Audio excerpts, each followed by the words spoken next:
I had this great plan of sitting down with my immediate supervisor and, telling her very professionally the whole thing. But since it's a kind of casual work environment, I actually ended up bursting into tears for something kind of unrelated. Thankfully, we were dear friends too, and so I just dropped the professional act and just told her I'm leaving CCD.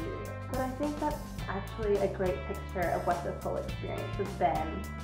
Definitely on our part, a sense of loss. That last month at our job was definitely a surreal time for Erin and I. We were, really starting to tell everybody at that point that we were moving to Arkansas, that we were going on staff with Campus Crusade, and that we were quitting our jobs. But it's a really weird process because we were going to 5 weeks of training in Florida, but after that we were returning to Dallas because we're staying in Dallas while we raise up a team of financial and player supporters. I didn't quite know how this whole process would go because right now we are literally together 24/7. We work together all day, all evening we're together, and then obviously we're both here, so we're together all the time.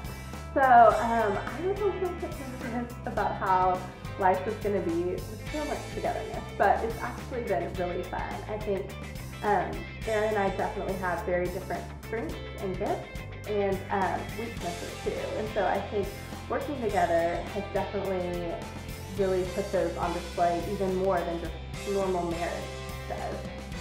Erin finished his engineering degree right as I was ending my 2-year internship with Campus Crusade.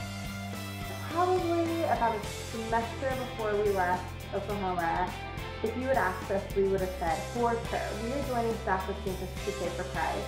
Erin and I kind of said, okay, we want to give life in Dallas at least 2 years. And then as the 2 years were coming to a close, it was all kind of like way out here, like, oh, 2 years are way out here. And then it kind of went from here to right here, like all of a sudden, oh my gosh, we have to make the decision. And I think the whole time we were in Florida, it just kind of felt like vacation. It didn't feel like, oh, I don't have my job anymore, or we're moving. It was such a kind of surreal and abnormal experience. So then when we returned to Dallas and it was Monday morning and we got up and looked at each other and we knew all of our coworkers were at work and somebody else was sitting in my desk, it was definitely a weird experience.